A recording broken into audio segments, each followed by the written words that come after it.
నమస్కారం ఘంటారావానికి స్వాగతం ముందుగా ప్రధానాంశాలు హైకోర్టు తీర్పుపై న్యాయ నిపుణులతో ఎస్ఈసీ చర్చలు ఎన్నికల ప్రక్రియలో జోక్యం చేసుకోబోమన్న అంశంపై సమాలోచన యాదగిరిగుట్ట శ్రీ లక్ష్మీ నరసింహస్వామిని దర్శించుకున్న హైకోర్టు సీజే వేద ఆశీర్వచనం చేసి తీర్థ ప్రసాదాలు అందించిన పండితులు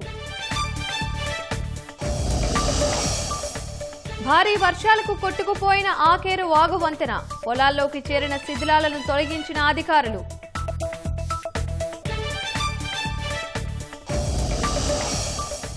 కాసేపట్లో ధనధాన్య కృషి యోజనను ప్రారంభించనున్న మోదీ రాష్ట్రంలోని 4 జిల్లాల్లో అమలు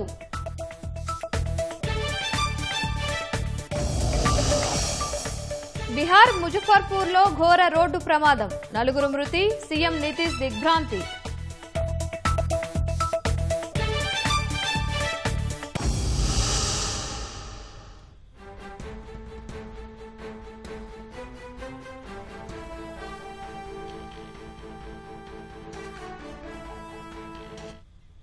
హైకోర్టు తీర్పుపై న్యాయ నిపుణులతో రాష్ట్ర ఎన్నికల సంఘం చర్చిస్తోంది. ఎన్నికల ప్రక్రియలో జోక్యం చేసుకోలేదని ఉత్తర్వుల్లో పేర్కొనడంపై సమాలోచనలు చేస్తోంది. మరింత సమాచారం మా ప్రతినిధి నగేష్ చారిని అడిగి తెలుసుకుందాం. నగేష్, న్యాయ నిపుణులతో ఎస్ఈసీ ఏం చర్చిస్తోంది? హైకోర్టు తీర్పులో ఏ అంశాలు ప్రధానంగా ప్రస్తావించింది, అందులో ముఖ్యంగా ప్రభుత్వం తరఫున సంబంధించి జీవోలపై ఏం పేర్కొంది, అదేవిధంగా ఎన్నికల కమిషన్ ఇచ్చిన నోటిఫికేషన్ పైన ఏ అంశాలు ఉన్నాయన్న అంశం పైన ఎన్నికల సంఘం తమ న్యాయవాదులతో చర్చిస్తుంది. అంటే ఆ రోజు ఎప్పుడైతే హైకోర్టు ధర్మాసనం మౌఖిక ఉత్తర్వులు వెలువడగానే వెంటనే నామినేషన్ల ప్రక్రియను ఎన్నికల నోటిఫికేషన్ ను నిలిపివేస్తూ ఎన్నికల సంఘం వెంటనే గెజెట్ ఇచ్చింది. అప్పటికే ప్రారంభమైన నామినేషన్ల ప్రక్రియను కూడా నిలిపివేస్తూ దానికి సంబంధించిన గెజెట్ ఉత్తర్వులు జారీ చేసింది. అయితే నిన్న అర్ధరాత్రి తర్వాత వాటికి సంబంధించిన ఉత్తర్వుల ప్రతులు అందడంతో లిఖిత పూర్వకంగా అందులో ఏం ప్రస్తావించారు, ఏ అంశాలు ఉన్నాయనే అంశం పైన న్యాయ నిపుణులు చర్చిస్తున్నారు. ప్రధానంగా అంటే ఎన్నికల నోటిఫికేషన్ ను నిలిపివేసినప్పటికీ ప్రధానంగా జీవో 9/9/41/42 అంటే బీసీలకు 42% రిజర్వేషన్లు ఇస్తున్న జీవో, ఆ జీవో ఆధారంగా రిజర్వేషన్లు ఖరారు చేస్తూ ఇచ్చిన పంచాయతీరాజ్ శాఖ జారీ చేసిన 41/42 పైన స్టే ఇచ్చింది. అదేవిధంగా వాటికి 42% రిజర్వేషన్లు ఇస్తూ ఇచ్చిన నోటిఫికేషన్ ను కూడా నిలిపివేసిన హైకోర్టు దానికి సంబంధించి అయితే పాత రిజర్వేషన్ల ప్రకారం ఎన్నికల ప్రక్రియను కొనసాగించుకోవచ్చునని, అందులో తమకు ఎలాంటి ఆ ప్రక్రియలో తాము జోక్యం చేసుకోలేదని కూడా హైకోర్టు వ్యాఖ్యానించిన నేపథ్యంలో ఇప్పుడు పాత రిజర్వేషన్ల ప్రకారం ముందుకెళ్లే విధంగా ప్రభుత్వానికి లేఖ రాయాలా, లేక ఆ నోటిఫికేషన్ పైన పూర్తిగా ఇంకా హైకోర్టులో స్పష్టత వచ్చే వరకు దీనిపైన ఆగి ఉండాలా అనేది రాష్ట్ర ఎన్నికల సంఘం పరిశీలిస్తుంది. మరోవైపు రాష్ట్ర ప్రభుత్వం మాత్రం దీనిపైన సుప్రీంకోర్టుకు వెళ్లాలని ఒక అభిప్రాయానికి వచ్చింది. దానిపైన ఇప్పటికే న్యాయ నిపుణులతో సలహా కూడా తీసుకున్నట్టుగా తెలుస్తుంది. ఈ రోజు ముఖ్యమంత్రి కూడా దీనిపైన చర్చించే అవకాశం ఉంది. దానిపైన సోమవారం రోజు సుప్రీంకోర్టులో, సోమవారం లేదా మంగళవారం సుప్రీంకోర్టుకు వెళ్లే ఆలోచనలో ప్రభుత్వం కనిపిస్తుంది. ధన్యవాదాలు నగేష్ చారి.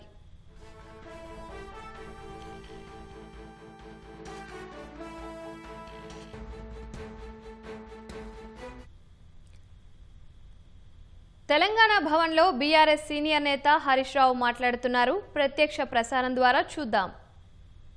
This is not entitled for appraisal. అసలు అది క్వాలిఫైయే కాదు. అయినా కూడా మరి రేవంత్ రెడ్డి గారు అప్రైజల్ చేస్తున్నాము ఇంత క్లియర్గా, the pre feasibility report is under examination అంటే కేంద్ర ప్రభుత్వం పరిశీలిస్తుంది అని కేంద్ర మంత్రి రాష్ట్ర ముఖ్యమంత్రికి రాస్తే ఈ ముఖ్యమంత్రి ఏం చేయాలి? నువ్వు అసలు ఎట్లా ఎగ్జామిన్ చేస్తావు? వరద జలాల మీద ఈ దేశంలో ఇప్పటి వరకు ఏదైనా ఒక ప్రాజెక్టు అనుమతించిండ్రా? వరద జలాల మీద అనుమతించే విధానం ఈ భారతదేశంలో ఉందా? మన చట్టం అనుమతిస్తుందా? నువ్వు ఎట్లా చేస్తావు అని చెప్పి ప్రశ్నించాలి. వినకపోతే సుప్రీంకోర్టు పోవాలి. ఎందుకు మొద్దు నిద్రపోతున్నావు అంటే పరోక్షంగా నువ్వు సహకరిస్తున్నావు. నీ కాంట్రాక్టుల్లో వాటా ఉందా? నీకు పర్సంటేజీలు ఉన్నాయా? ఎందుకు నువ్వు సహకరిస్తున్నావు అని నేను అడుగుతా ఉన్నా. రాష్ట్ర ముఖ్యమంత్రిగా రాష్ట్ర ప్రజల ప్రయోజనాలు కాపాడతావా, నీ స్వార్థం చూసుకుంటావా? ఇది నంబర్ 1. నంబర్ 2, కర్ణాటక ప్రభుత్వం, ఇది కర్ణాటక రాసిన లేఖ. ఇదే గోదావరి బనకచెర్ల మీద కర్ణాటక రాష్ట్ర ప్రభుత్వం కేంద్రానికి రాసిన లేఖ ఎంత స్పష్టంగా రాసింది ఇలా అంటే వాళ్ళు కర్ణాటక ప్రభుత్వం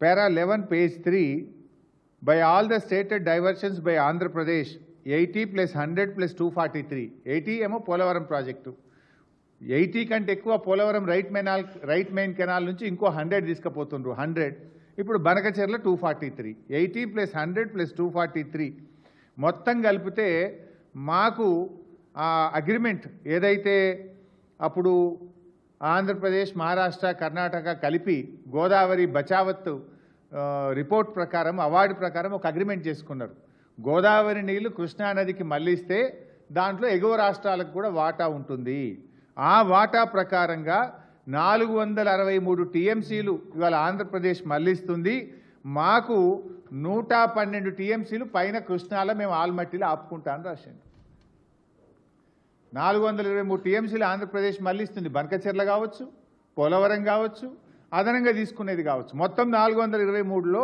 112 టీఎంసీలు పైన ఆపుకుంటా ఎంత స్పష్టంగా రాస్తారంటే పేజ్ 13లో the ministry of Jal Shakti is requested to intimate the date of clearance of the project in question so that Karnataka can take appropriate action for utilization of Krishna water. మీరు ఎప్పుడు అనుమతిస్తారో మాకు చెప్పండి మీరు అనుమతిస్తే ఇక మేము తెల్లారికెళ్ళి మీద నీళ్ళు ఆపుకుంటా కృష్ణానది జలాలు నేను ఆపుకుంటా మీద అంటుండు మీరు అనుమతిస్తే మీద నీళ్ళు నేను ఆపేసుకుంటా అంటుండు ఎవడు నష్టపోతాడు తెలంగాణ పరిస్థితి రెండింటికి చెడ్డ రేవుడవుతుంది కింద గోదావరి నీళ్ళు పోతే మీద కర్ణాటక వాడు కృష్ణా నీళ్ళు ఆపుకుంటే మన బతికేం కావాలి మాకు హక్కున్నది మాకు గోదావరిలో జరిగిన ఇంటర్స్టేట్ అగ్రిమెంట్ ప్రకారంగా ఆంధ్రప్రదేశ్ ఎన్ని నీళ్లు మళ్లిస్తే పైన కృష్ణాలో మా రేషియో ప్రకారం మేము ఆపుకుంటాము 112 టీఎంసీలు ఆపుతామని చెప్పి ఇది కర్ణాటక రాసిన ఉత్తరం ఇక మూడవది మహారాష్ట్ర కూడా రాసింది ఇది మహారాష్ట్ర ప్రభుత్వం కేంద్ర ప్రభుత్వానికి రాసిన లేఖ ఇందులో వాళ్ళు ఇంకా రెండు విషయాలు ఇంకా ఒక కొత్త విషయం కూడా చెప్పారు ఇందులో ఏమంటున్నారు ఒకటేమో మా హక్కుగా కృష్ణానదిలో మాకు ఎన్నైతే నీళ్లు గోదావరి అవార్డు ప్రకారం రావాలనో అవి తీసుకుంటాము అవి కాకుండా మేము వరద జలాల మీద కూడా ప్రాజెక్టులు పంపుతామని రాసిండ్రు ఇందులో ఏం రాసిండ్రో నేను చదివి వినిపిస్తే చాలా పాయింట్స్ ఉన్నాయి కానీ నేను క్లుప్తంగా స్ట్రైట్గా I will come to the point Para 13, page 3, as all water include flood water also, the entitlement of flood waters to the upper riparian state has to be decided first before resorting to appraisal of flood water project in the subject matter. మీరు అసలు flood water మీద appraisal చేయకూడదు ఒకవేళ చేసేది ఉంటే మరి మహారాష్ట్రకు కూడా ఫ్లడ్ వాటర్ ఉంటుంది కదా మా వాటా ఎంతనో చెప్పండి పాయింట్ నెంబర్ 1 పాయింట్ నెంబర్ 2 ఇంకో మాట ఏమంటున్నారంటే the central water commission of Jalshakti has any guidelines for considering appraisal of flood based projects the same may be intimated for submission of flood based projects in Maharashtra also flood based ప్రాజెక్టుకు appraisal ఇవ్వచ్చా నియమ నిబంధనలు వర్తిస్తాయా ఉంటే మాకు తెలపండి మేము కూడా గోదావరిలో ప్రాజెక్టులు కట్టుకుంటాము అని వాళ్ళు ఏమంటారు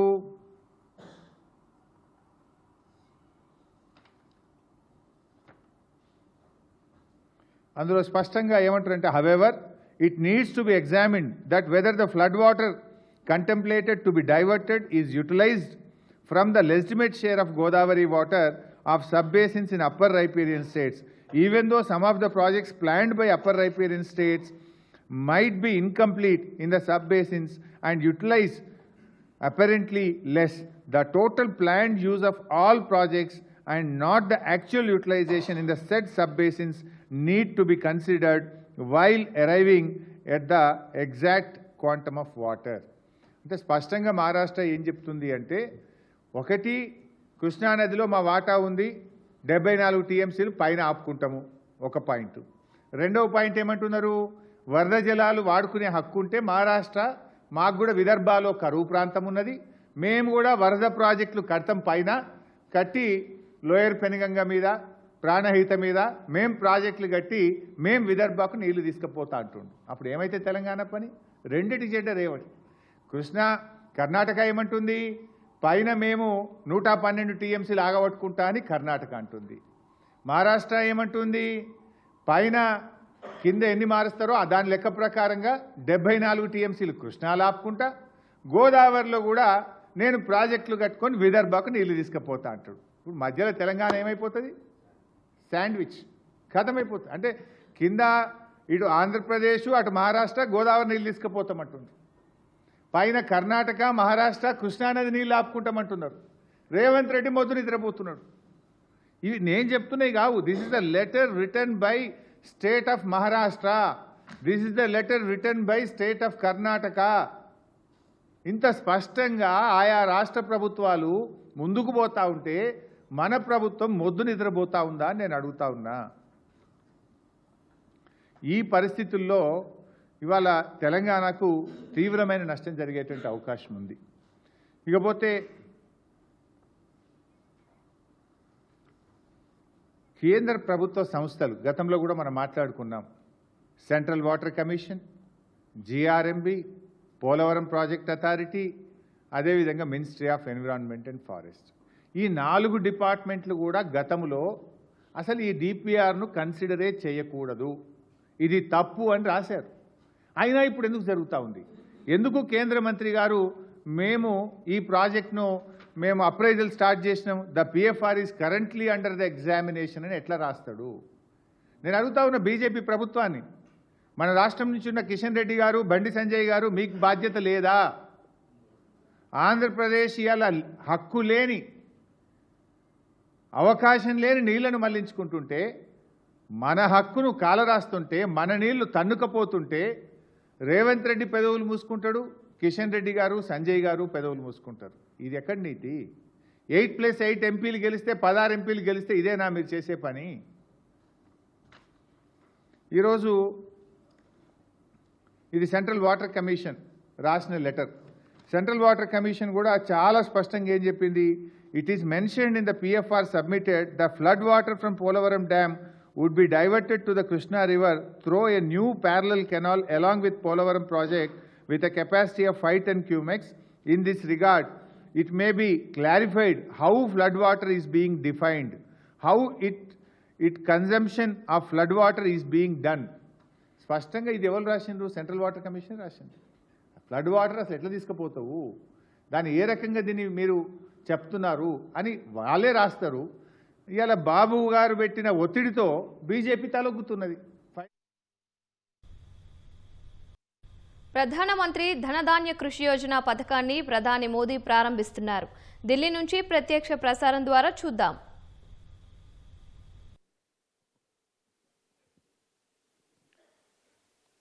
मंच पर विराजमान केंद्रीय मंत्री शिवराज सिंह चौहान जी,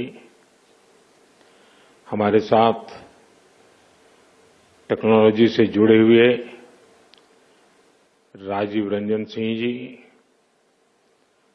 श्रीमान भागीरथ चौधरी जी, विभिन्न राज्यों के मुख्यमंत्री, सांसद, विधायक, अन्य महानुभाव और देश भर से जुड़े मेरे सभी किसान भाई और बहनों, आज 11 अक्टूबर का ये दिन बहुत ही ऐतिहासिक है। आज नया इतिहास रचने वाले मां भारती के 2 महान रत्नों की जन्म जयंती है। भारत रत्न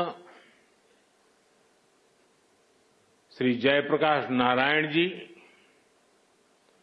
और भारत रत्न श्री नानाजी देशमुख,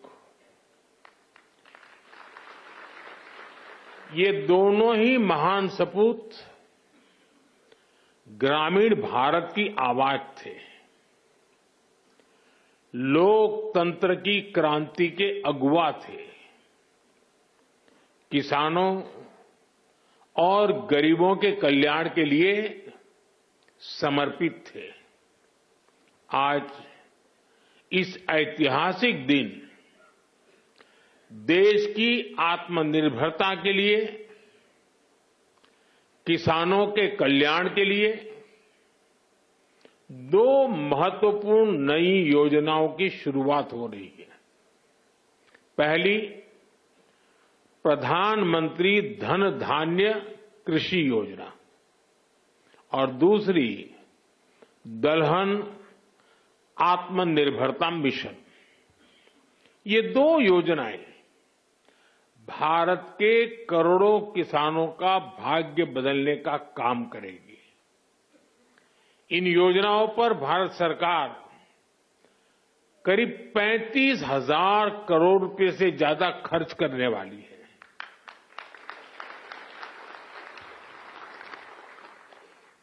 मैं सभी किसान साथियों को पीएम धन धान्य कृषि योजना और दलहन आत्मनिर्भरता मिशन के लिए बहुत बहुत बधाई देता हूं।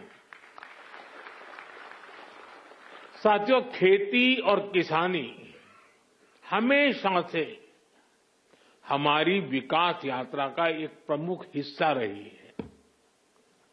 बहुत जरूरी होता है कि बदलते समय के साथ खेती किसानी को सरकार का सहयोग मिलता रहे, लेकिन दुर्भाग्य से पहले की सरकारों ने खेती किसानी को अपने हाल पर ही छोड़ दिया था।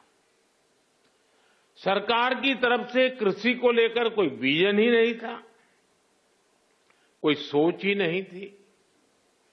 खेती से जुड़े अलग अलग सरकारी विभाग भी अपने अपने तरीके से काम करते थे और इस वजह से भारत की कृषि व्यवस्था लगातार कमजोर होती जा रही थी। 21वीं सदी के भारत को तेज विकास के लिए अपनी कृषि व्यवस्था में भी सुधार करना आवश्यक था और इसकी शुरुआत हुई 2014 के बाद से। हमने खेती को लेकर पुरानी सरकारों के लापरवाह रवैये को बदल दिया। हमने आप सभी किसानों के लिए उनके हित में बीज से लेकर बाजार तक अनगिनत रिफॉर्म किए, सुधार किए। इसके परिणाम आज हमारे सामने है। बीते 11 वर्षों में भारत का कृषि निर्यात करीब करीब 2 गुना हो गया।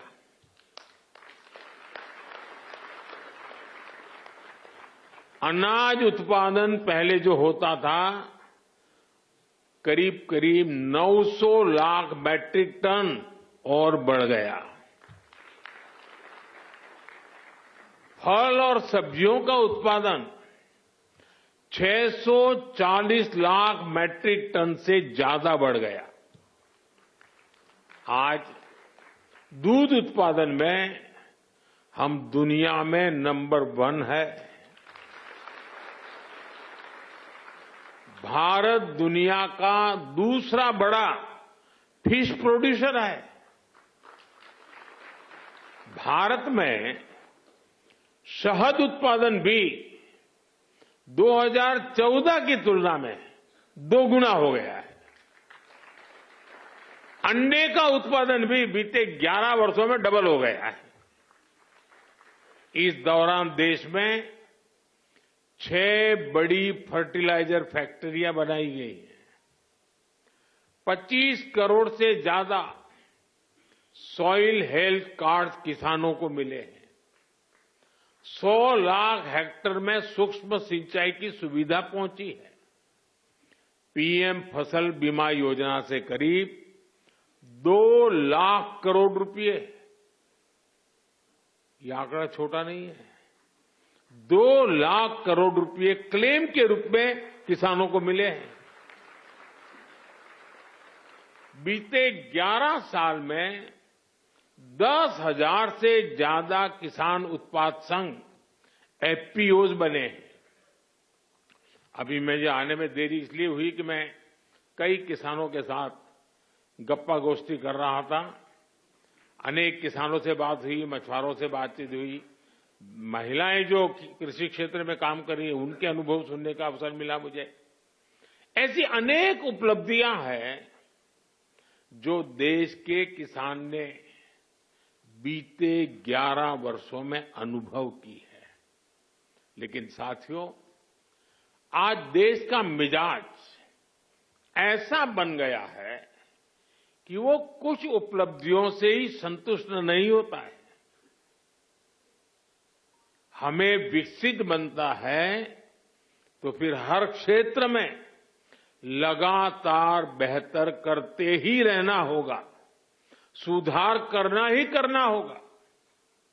इसी सोच का परिणाम है पीएम धन धान्य कृषि योजना। और इस योजना की प्रेरणा बनी है आकांक्षी जिला योजना की सफलता। पहले की सरकारें देश के 100 से अधिक जिलों को पिछड़ा घोषित करके भूल गई थी। हमने उन जिलों पर विशेष ध्यान केंद्रित किया, उनको आकांक्षी जिला घोषित किया। इन जिलों में बदलाव का हमारा मंत्र था कन्वर्जेंस, कोलैबोरेशन और कंपटीशन। यानी पहले हर सरकारी विभाग अलग अलग योजनाओं, जिले के हर नागरिक, सबको जोड़ो, फिर सबका प्रयास के भाव से काम करो और उसके बाद बाकी जिलों के साथ स्वस्थ स्पर्धा करो। इस अप्रोच का फायदा आज दिख रहा है। साथियों, इन 100 से ज्यादा पिछड़े जिलों में, जिसे हम अब एस्पिरेशनल डिस्ट्रिक्ट कहते हैं, अब हम उसको पिछड़े जिले नहीं कहते, 20% बस्तियां ऐसी थी जिन्होंने आजादी के बाद से सड़क ही नहीं देखी थी। आज आकांक्षी जिला योजना की वजह से अब ऐसी ज्यादातर बस्तियों को भी सड़कों से जोड़ा जा चुका है।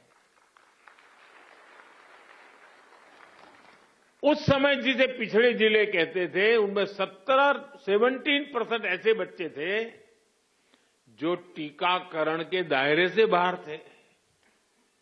आज आकांक्षी जिला योजना की वजह से ऐसे ज्यादातर बच्चों को टीकाकरण का लाभ मिल रहा है। उन पिछड़े जिलों में 15% से ज्यादा ऐसे स्कूल थे जहां बिजली ही नहीं थी। आज आकांक्षी जिला योजना की वजह से ऐसे हर स्कूल को बिजली कनेक्शन दिया जा चुका है। साथियों, जब वंचितों को वरीयता मिलती है, पिछड़ों को प्राथमिकता मिलती है, तो उसके नतीजे भी बहुत अच्छे मिलते हैं।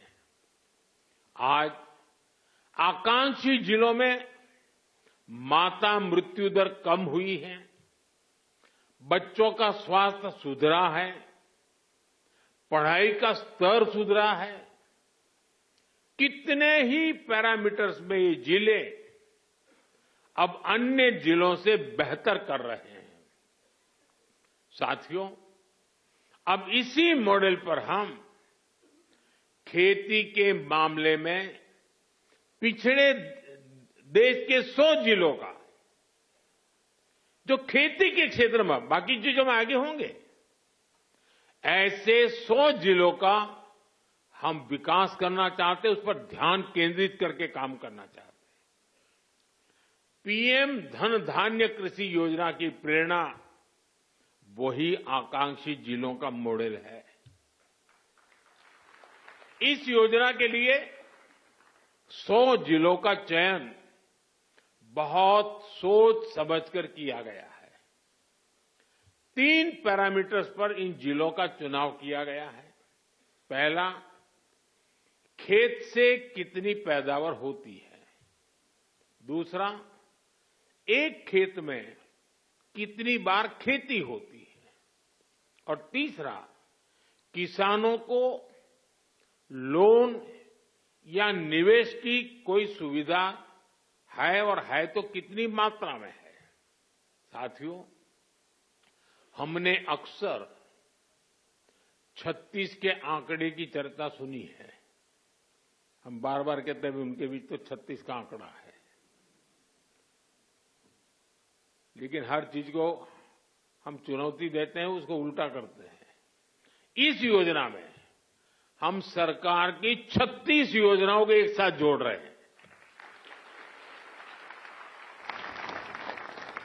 जैसे प्राकृतिक खेती पर राष्ट्रीय मिशन है, सिंचाई के लिए पर ड्रॉप मोर क्रॉप अभियान है, तेल उत्पादन को बढ़ाने के लिए तिलहन मिशन है, ऐसी अनेक योजनाओं को एक साथ लाया जा रहा है। पीएम धन धान्य कृषि योजना में हमारे पशुधन पर भी विशेष फोकस किया जा रहा है।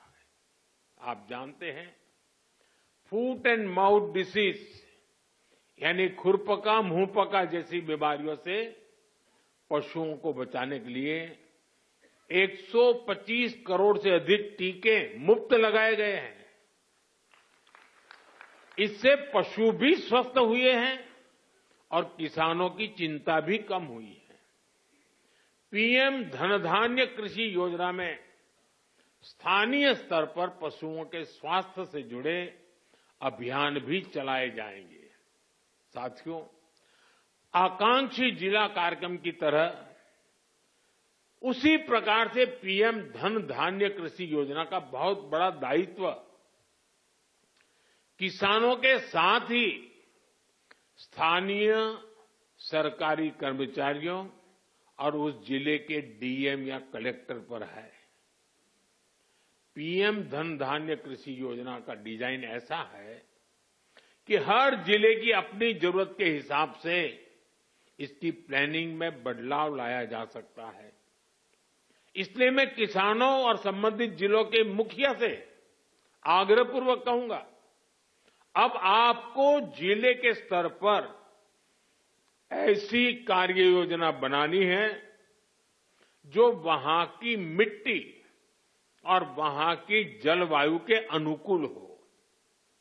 वहां कौन सी फसल होगी, बीज की कौन सी वैरायटी लगेगी, कौन सी खाद कब उचित रहेगी, ये आप सबको मिलकर के एक नए तरीके से सोच समझकर निर्धार करना चाहिए और उसको लागू करना चाहिए। आपको हर क्षेत्र, हर खेत के हिसाब से प्लानिंग करनी होगी। अब जैसे कहीं पानी अधिक होता है तो वहां वैसी उपज होगी, कहीं पानी की कमी है तो वहां उस प्रकार की फसलें उगानी होगी। जहां खेती संभव नहीं वहां पशुपालन और मत्स्य पालन को बढ़ावा देना होगा। कुछ क्षेत्रों में मधुमक्खी पालन एक बेहतर विकल्प होगा। तटीय इलाकों में सीवीड फार्मिंग एक शानदार विकल्प हो सकता है। पीएम धन धान्य कृषि योजना की सफलता लोकल लेवल पर इसके इम्प्लीमेंटेशन से ही होगी। इसलिए हमारे युवा अधिकारियों पर बहुत जिम्मेदारी होगी। उनके पास कुछ कर गुजरने का मौका है।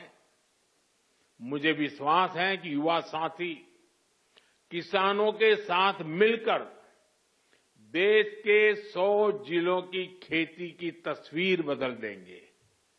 और मैं आपको विश्वास से कहता हूं, जैसे ही इस गांव में खेती की तस्वीर बदली, उस पूरे गांव की इकोनॉमी बदल जाएगी। साथियों, आज से दलहन आत्मनिर्भरता मिशन भी शुरू हो रहा है। ये सिर्फ दाल उत्पादन बढ़ाने का मिशन नहीं है, बल्कि हमारी भावी पीढ़ी को सशक्त बनाने का भी अभियान है। जैसे मैंने अभी पहले कहा, बीते सालों में भारत के किसानों ने रिकॉर्ड खाद्यान्न उत्पन्न किया है। गेहूं हो, धान हो, आज भारत दुनिया के सबसे बड़े उत्पादकों में से एक है। लेकिन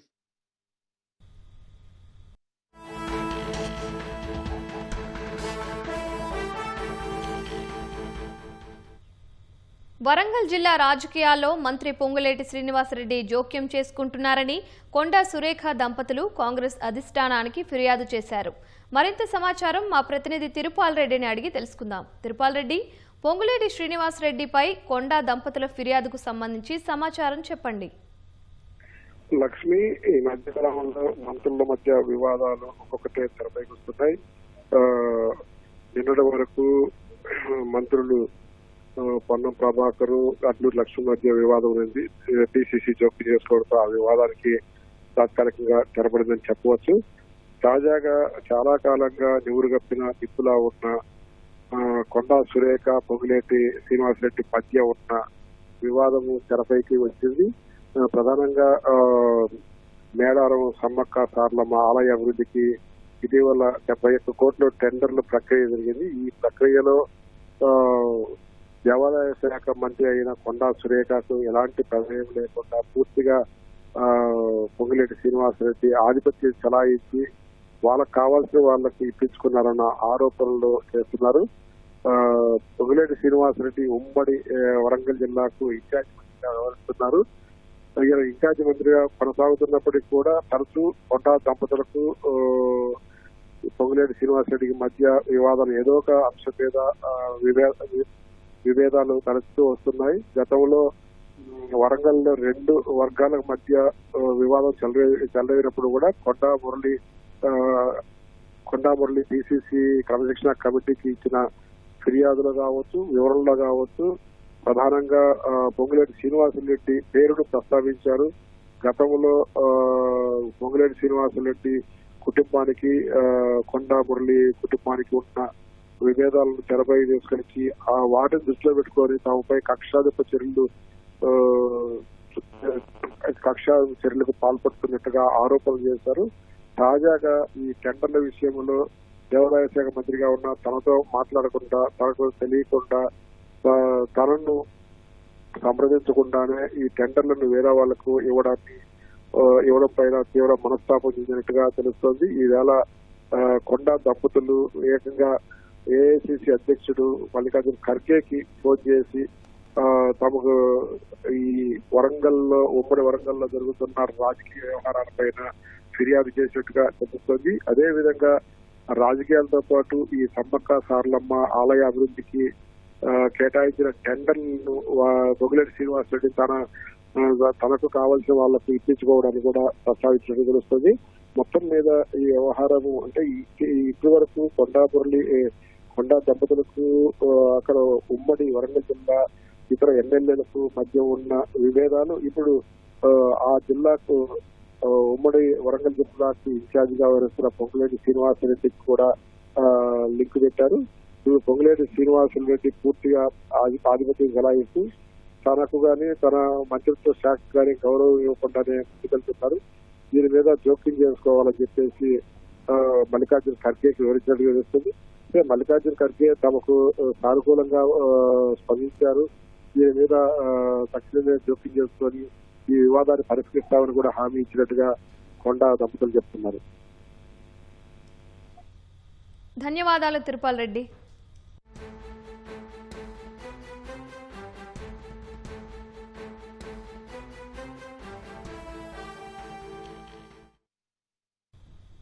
యాదగిరిగుట్ట శ్రీ లక్ష్మీ నరసింహస్వామి వారిని హైకోర్టు ప్రధాన న్యాయమూర్తి జస్టిస్ అపరేష్ కుమార్ సింగ్ దర్శించుకున్నారు.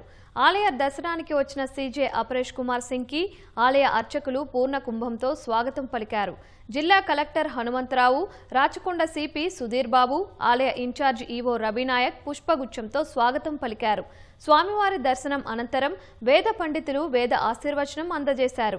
ఈవో రవినాయక్, ఆలయ సిబ్బంది జస్టిస్ అపరేష్ కుమార్కి స్వామివారి చిత్రపటం, ప్రసాదాన్ని అందజేశారు. వరంగల్లోని కాకతీయ మెగా టెక్స్టైల్ పార్క్లో మొదటి యూనిట్ వాణిజ్య ఉత్పత్తి ప్రారంభమై ప్రపంచ మార్కెట్లకు టీ-షర్ట్లను ఎగుమతి చేస్తుండడం తెలంగాణకు గర్వకారణమని బీఆర్ఎస్ కార్యనిర్వాహక అధ్యక్షుడు కేటీఆర్ అన్నారు.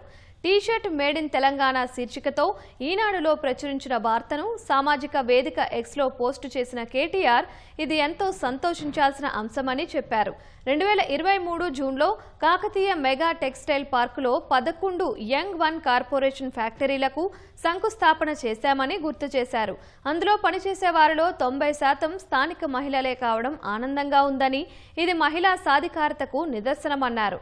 అన్ని యూనిట్లు ప్రారంభమైతే వరంగల్ ఒక ప్రధాన వస్త్ర కేంద్రంగా మారుతుందని కేటీఆర్ ఆశాభావం వ్యక్తం చేశారు.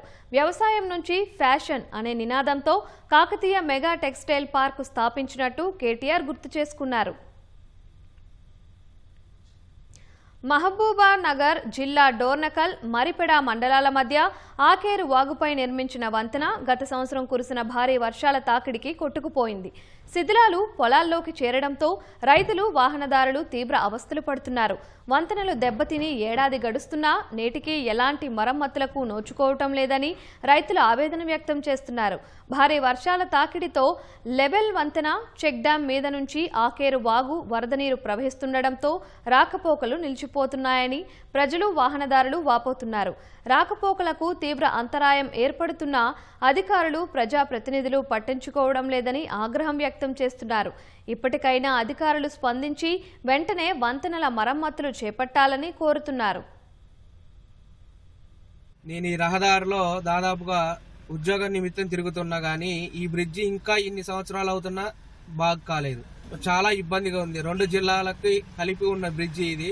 ఇంతవరకు దీని గురించి ఏ అధికారులు ఎవరు పట్టించుకోవట్లేదు. మరి దీనికి పరిష్కారం ఇంకెన్ని రోజులు పడుతుంది, ఇంకెప్పుడు అవుతుంది? త్వరగా మా ఆయన దయించి ప్రభుత్వం ముందుకొచ్చి ఈ బ్రిడ్జిని తొందరగా మరమ్మతులు చేయాల్సిందిగా కోరుకుంటున్నాం. కనీసం సంవత్సరం 2 నెలలైంది, ఇంతవరకు దీనికి పట్టించుకునే నాదుడే లేదు. పొలంలో కొట్టపోయి దానికి దిక్కు దేశలేదు. అరెకరం పొలం వస్తూనే అట్లనే ఉండిపోయింది. మొన్న ఒక రైతు ఇళ్ళబడ్డాడు దీంట్లో. అది పరిస్థితి. నేనే కళ్ళార సాక్ష్యం. నేనే అసలు అంత పెద్ద వర్షంలో కూడా అసలుకి అంత ఘోరంగా ఉంది. ఇది కూడా డ్యామేజ్ అయితే మహబూబాద్ టు ఖమ్మం వచ్చే రాకపోకలు మొత్తం పూర్తిగా బంద్ అవుతాయండి. దీన్ని అధికారులు కొద్దిగా దృష్టిలో పెట్టుకుని ఆ హెవీ దానికి అక్కడ ఆర్చి లెక్క అరేంజ్ చేయాలి. స్టార్ట్ చేసి ప్రజలకు అందుబాటులో తీసుకురావాలని కోరుకుంటున్నాం. నీరు వచ్చినప్పుడల్లా మొత్తం జనాలు మొత్తం ప్రయాణికులు మొత్తం బాగా ఇబ్బంది పడతారు. దానికి గవర్నమెంట్ తాత్కాలికంగా స్పీడ్గా వర్క్ అయ్యేలాగా పోషిస్తే బాగుంటుందని ఆలోచన. మానసిక పరిపక్వత రావాలంటే పుస్తకాలు చదవాలని ఏపీ ఉప ముఖ్యమంత్రి పవన్ కళ్యాణ్ సూచించారు. ఐరాస పూర్వ సహాయ సెక్రటరీ జనరల్ లక్ష్మీ ముర్దేశ్వర్ పూరి రచించిన ఆమె సూర్యుడిని కబలించింది అనే పుస్తకాన్ని ఆయన ఆవిష్కరించారు. స్వాతంత్రోద్యమ కాలంలో మహిళల ధైర్య సాహసాలు, మేధస్సు ఈ పుస్తకంలో కనిపిస్తాయని చెప్పారు. మన దేశంలో స్త్రీకి అత్యున్నత గౌరవం ఉందని, ధైర్యానికి స్త్రీ ప్రతీక అని చెప్పారు. అందుకే జనసేన మహిళా విభాగానికి ఝాన్సీ వీర మహిళగా పేరు పెట్టామని పవన్ కళ్యాణ్ వివరించారు. పెంచుకోవడానికి కసరత్తులు చేస్తాం, కానీ మానసిక దారుఢ్యాన్ని పెంచాలి అంటే, మానసిక పరిపక్వత రావాలి, లేదంటే విస్తృతమైన ఆలోచనాన్ని పెంచాలి, పెంపొందించుకోవాలంటే ఖచ్చితంగా పుస్తకాలు చదవాలి. ఈచ్ అదర్ కల్చర్, మనం వేరే సంస్కృతిని అర్థం చేసుకోవటం, అన్ని జీవితాలను మనం బతకలేం, కానీ ఒక్కొక్క పుస్తకంలో రాసే జీవితం దానికి సంబంధించిన అంశాలు మనల్ని చాలా ప్రభావితం చూపిస్తాయి. మేడం లక్ష్మీ ముర్దేశ్వర్ పూరి గారు రచించింది ఆమె సూర్యుని కబళించింది అనే పుస్తకం. అంతకుముందు కొంత అవగాహన ఉంది, కానీ ఈ రోజు మరి తెలుగులో తిరిగేస్తా ఉంటే నాకు ఒకటే అనిపించింది, ఆమె సూర్యుని కబళించింది అంటే ఎంత శక్తి ఉండాలి. ఎవరు సూర్యుని కబళిస్తారు? అత్యంత శక్తివంతులు. అది హనుమాన్జీ, బజరంగ్ బలి. అంటే ఆయనే వెళ్ళి సూర్యుని కబళించడానికి వెళ్ళాడని చెప్పి. అంటే ఇది ఏంటంటే ఒక ఎక్స్ట్రీమ్, ఒక కంపారిజన్.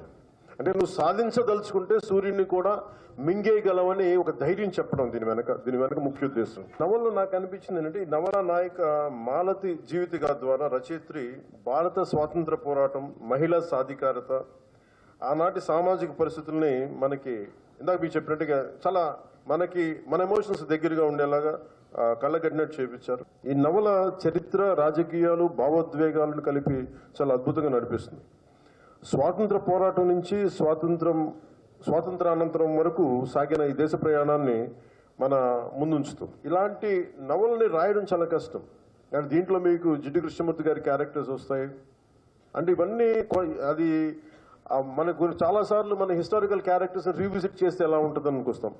మనం వెళ్ళి ఈ వ్యక్తిని, గాంధీ గారిని మనం వెళ్ళి మన దగ్గర ఉన్న మనకు తెలిసిన క్యారెక్టర్ ఒకటి కలిస్తే ఎలా ఉంటుంది, ఇలాంటివన్నీ అవన్నీ కూడా చాలా ఎక్స్ట్రీమ్లీ ఒక క్రియేటివ్ ఎబిలిటీస్ తోటి ఆవిడ దీన్ని జోడించిన విధానం చాలా చాలా చాలా చాలా అద్భుతంగా. మనకి సంబంధించి ఇలాంటి పుస్తకాల ద్వారా ముఖ్యంగా జనసేన పార్టీ లీడర్గా కావచ్చు, మీకు ఇష్టమైన వ్యక్తిగా కావచ్చు, ఒక సగటు దేశ పౌరుడిగా కావచ్చు, నాకు మహిళ నేను పూజించేది దుర్గాదేవిని. అలాంటి దుర్గాదేవి తాలూకు శక్తిగా నేను ప్రతి ఒక్క మహిళని చూస్తాను. అంటే ధైర్యాన్ని నింపుద్ది. అంటే పురుష దేవతలు కూడా భాండాసురుణ్ణి ఎవరు చంపలేకపోతున్నాం అని అంటే అందరూ కూడా త్రిమూర్తులు కూడా, పరమేశ్వరుడు కూడా ఒకళ్ళ రక్షించగలరు. అది లలితా త్రిపుర సుందరి. అలాంటి లలితా త్రిపుర సుందరి దగ్గరికి వెళ్ళి ప్రార్థిస్తే మీరందరూ యజ్ఞంలో మీరు ఆహుతవ్వండి, దాని తర్వాత నేను వచ్చి ఉద్భవించి మీ అందరం తిరిగి ప్రతి సృష్టి క్రియేట్ చేస్తాను, భాండాసురుణ్ణి సంహరిస్తానని చెప్తే ఇలాంటివన్నీ మనకి పురాణాలు కానీ ఇవన్నీ కానీ మనకి ఏం సూచిస్తాయి అంటే మన దేశంలో, మన సంస్కృతిలో ఉన్నతమైన విలువ మనం ఇచ్చేది స్త్రీకి. పొలిటికల్ పార్టీస్ లో మనకి పొలిటికల్ పార్టీ జనరల్ అంటే మహిళా విభాగం ఉంటుంది. నాకేంటంటే మహిళ అంటే మహిళ కాదు, అవసరం వస్తే నాకు మన మేడం లక్ష్మి గారు మురళీశ్వరి పూరి గారు రాసిన ఆమె సూర్యుని కబలించిందులోని మహిళలాగా ధైర్యంగా నిలబడే మహిళ ఉండాలి. పోరాటాలు చేస్తున్నప్పుడు అవకాశాల కోసమో రాజకీయ ఎదుగుదల కోసమో కాదు, సమాజంలో బలమైన మార్పు రావాలంటే మహిళ చేయగలదు. అలాంటి మహిళలు మనకి మన జనసేనలో ఉండాలని చెప్పి అందుకనే వాళ్ళకి చెప్పడానికి ఝాన్సీ వీర మహిళా విభాగం అని పెట్టాను. ఎందుకంటే మీరెవ్వరికి తక్కువ కాదు, మీరు బలమైన వ్యక్తులను చెప్పడానికి. తమిళ రాజకీయం కాకమీదుంది. ఎన్నికల టైం దగ్గర పడే కొద్దీ మరింత వేడెక్కుతోంది. అధికార విపక్షాలు పోటాపోటీగా తలపడుతుంటే ప్రత్యామ్నాయ శక్తిగా ఎదగాలని టీవీకే ప్రయత్నిస్తోంది. చిన్న పార్టీలన్నీ ఏదో ఒక కూటమిలో చేరిపోయి ఉనికి కాపాడుకునే యత్నాల్లో ఉన్నాయి. 5 ఏళ్ల అభివృద్ధి, సంక్షేమమే మళ్లీ పవర్లోకి తెస్తాయని డీఎంకే ధీమాగా ఉంది. బీజేపీతో కలిసి అధికార పీఠం అందుకుంటామని అన్నాడీఎంకే నమ్ముతోంది. దశాబ్దాలుగా 2 పార్టీల పాలనతో విసిగిపోయిన ప్రజలు మార్పుకు ఓటేస్తారని విజయ్ ఆశతో ఉన్నారు. ఇంతకీ తమిళుల మనసులో ఏముంది? మరోసారి వైవిధ్యాన్ని చాటుకుంటారా? రాజకీయ నిపుణుల అంచనాలు ఏంటి?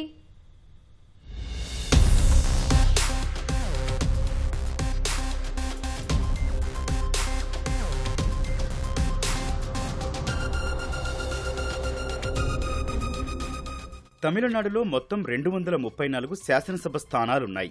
రాజకీయ దిగ్గజాలు కరుణానిధి, జయలలిత మరణానంతరం తొలిసారి జరిగిన 2021 ఎన్నికల్లో డీఎంకే జయకేతనం ఎగురవేసింది. అన్నాడీఎంకే ఓడిపోయినా 75 సీట్లతో బలమైన స్థితిలో నిలిచింది.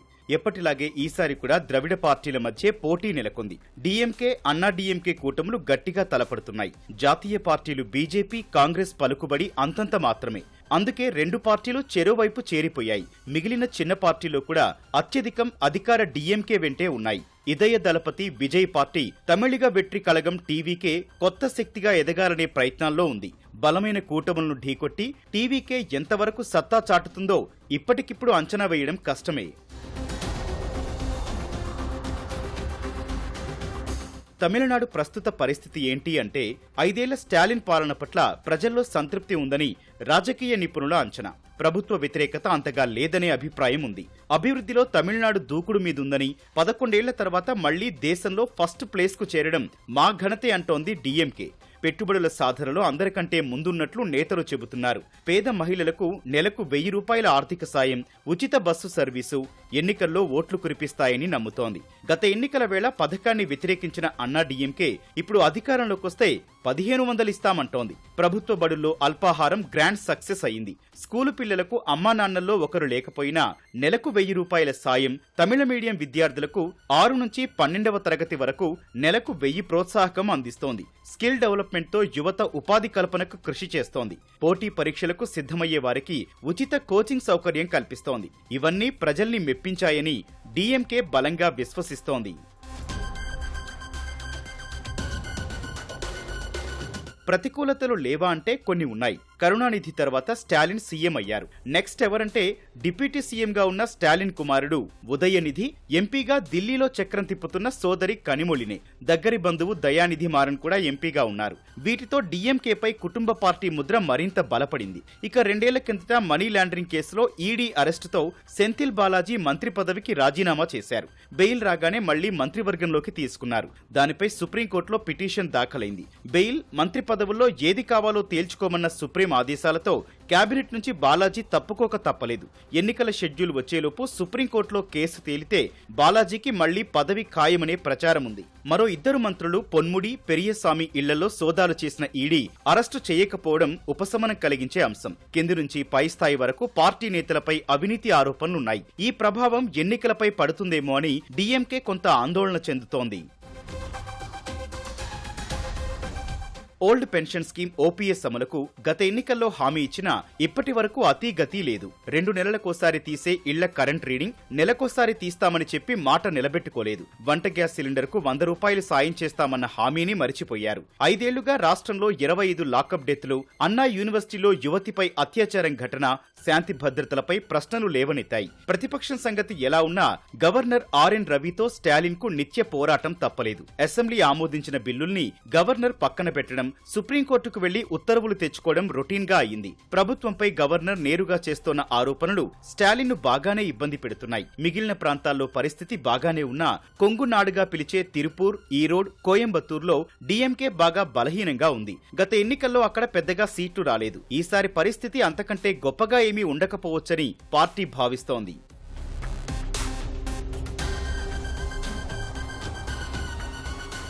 5 ఏళ్లుగా ప్రతిపక్షంలో కూర్చున్న అన్నా డీఎంకే పరిస్థితి అంత మెరుగ్గా ఏమీ లేదని రాజకీయ విశ్లేషకుల అంచనా. జయలలిత లేకపోవడం పార్టీకి తీరని లోటు. ఆ స్థానాన్ని భర్తీ చేసే నాయకులు పార్టీలో లేరు. పళనిస్వామి నాయకత్వానికి ప్రజాదరణ ఎంతన్నది చెప్పలేని స్థితి. పన్నీరు సెల్వం, టీటీవీ దినకరన్ ఒకవైపు సవాల్ విసురుతుంటే సీనియర్ నేత సెంగోట్టంతో కొత్త తలనొప్పులు తప్పడం లేదు. పార్టీలో ఎవరికి ఏ సమస్య వచ్చినా కేంద్ర హోంమంత్రి అమిత్ షాను కలుస్తున్నారు. ఇది డీఎంకేకి అస్త్రంగా మారింది. కొంగునాడులో పార్టీ పటిష్టంగా ఉంది. కానీ దక్షిణ జిల్లాలు మధురై, తూత్తుకుడి, తిరునల్వేలి, దిండిక్కల్, శివగంగై, రామనాథపురంలో పట్టున్న పన్నీర్ సెల్వం బహిష్కరణతో పార్టీకి నష్టమే అంటున్నారు. ఎన్నికల గుర్తు కోసం ఇప్పటికీ కొట్లాట జరుగుతూనే ఉంది. అన్నా డీఎంకేతో పొత్తు పెట్టుకుని పళనిస్వామిని సీఎం అభ్యర్థిగా ప్రకటించిన బీజేపీ టీటీవీ దినకరన్, పన్నీర్ సెల్వం గ్రూపుల్ని చల్లబరిచే యత్నాల్లో ఉంది. వాళ్లను చేరదీస్తే కూటమికి మేలు జరుగుతుందనే అభిప్రాయంతో ఉంది.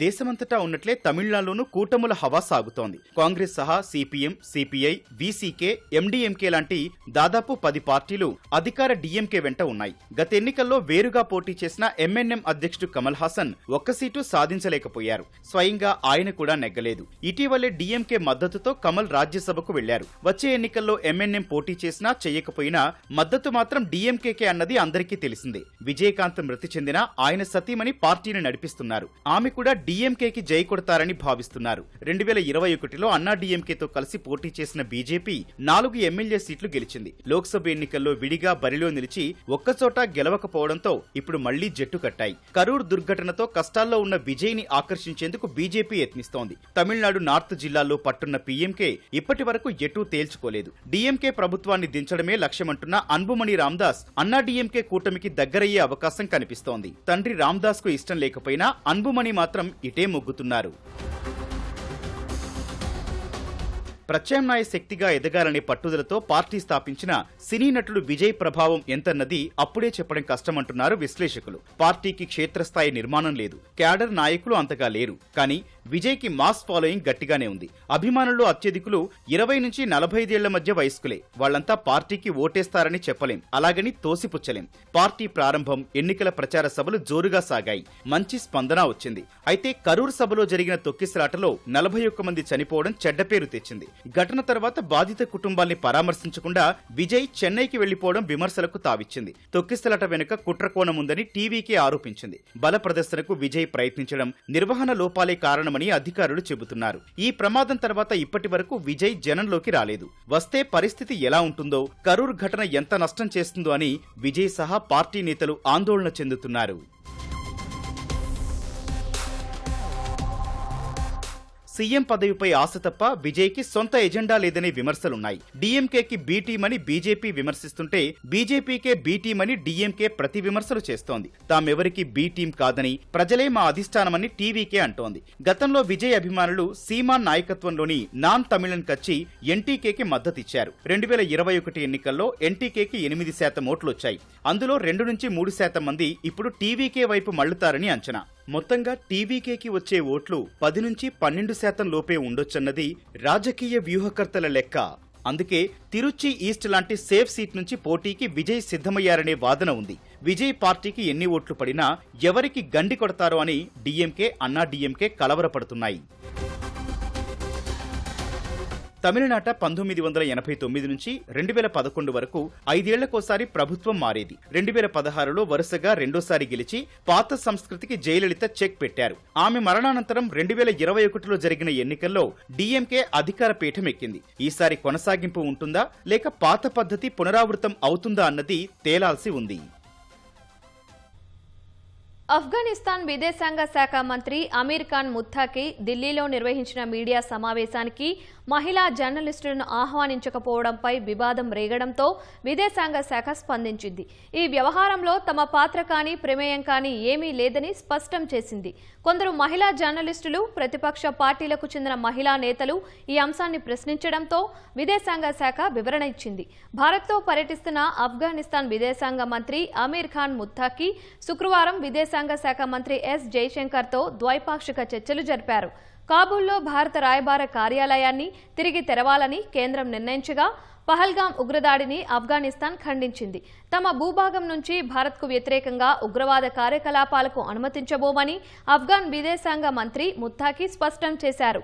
అనంతరం ఢిల్లీలోని తమ రాయబార కార్యాలయంలో ఆయన మీడియా సమావేశం నిర్వహించారు. ఈ సమావేశానికి పురుష జర్నలిస్టులను మాత్రమే అనుమతించారు. మహిళా జర్నలిస్టులు లేకుండా ఆఫ్ఘాన్ విదేశాంగ మంత్రి మీడియా సమావేశం నిర్వహించేందుకు ఎలా అనుమతించారని పలువురు మహిళా జర్నలిస్టులు, మహిళా నేతలు ప్రశ్నించడంతో విదేశాంగ శాఖ వివరణ ఇచ్చింది. పాకిస్తాన్ను గూఢచర్యం చేస్తున్నాడన్న ఆరోపణలతో రాజస్థాన్కు చెందిన ఓ వ్యక్తిని పోలీసులు అరెస్టు చేశారు. అల్వార్లోని గోవింద్ ఘడ్ నివాసి అయిన మంగత్ సింగ్ను ఇషా శర్మ అనే మారుపేరుతో ఓ పాకిస్తాన్ మహిళ హనీ ట్రాప్ చేసినట్లు పోలీసులు తెలిపారు. 2 ఏళ్ల క్రితం సోషల్ మీడియాలో ఇషా శర్మతో మంగత్ సింగ్కు పరిచయం ఏర్పడిందని చెప్పారు. ఆపరేషన్ సింధూర్తో పాటు రక్షణ శాఖకు చెందిన సున్నితమైన సమాచారాన్ని అతడు పాకిస్తాన్ మహిళకు చేరవేసినట్లు గుర్తించామన్నారు. ఇందుకోసం ఆమె నుంచి నగదు తీసుకున్నట్లు పోలీసుల విచారణలో తేలిందని వివరించారు. మరోవైపు పాక్ గూఢచర్యం చేసేవారు దేశంలో ఏ మూలన ఉన్నా వారిపై కఠిన చర్యలు తీసుకోవడానికి నిఘా సంస్థలు నిరంతరం అప్రమత్తంగా పనిచేస్తున్నాయని సిఐడి అధికారులు పేర్కొన్నారు.